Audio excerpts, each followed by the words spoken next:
はい、こんにちは。竹虎4代目です。さてですね、先日皆さんにご紹介しましたさくらんぼかご、綺麗に修理が完了しました。どうです？見てください。これ、この口部分、この口部分はね、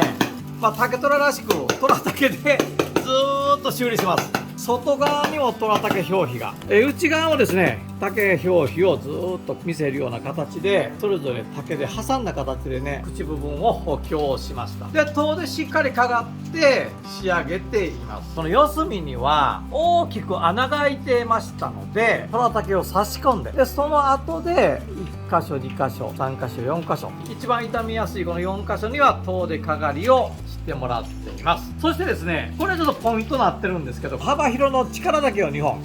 ずーっとそこまで巻いて、若干の重みのあるものを入れてもしっかり支えるような、そういった作りになったんじゃないかなというふうに思ってます。で、これをですね、こうやってさくらんぼで収穫に使うこの四角い形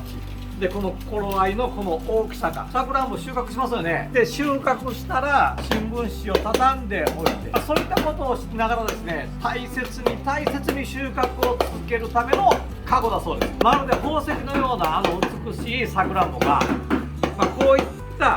カゴがあってこそということでですね、なんとか今回修理させていただきました。今回のこのさくらんぼカゴ、実はですね輸入のカゴだったんですが、見てください、この色艶、風合い。農家の方がですね、大事に愛用してきたっていうのが本当に伝わってくるカゴなので、なんとかね、職人もこのカゴに感じ入って修理して届けたいよという熱い思いがあってですね、今回修理をさせていただきました。ぜひですね、このカゴで美味しい宝石のようなさくらんぼいっぱい収穫していただきたいなというふうに思っています。ノーバンブオーライ。最後まで動画をご覧いただいてありがとうございます。グッドボタン、チャンネル登録よろしくお願いいたします。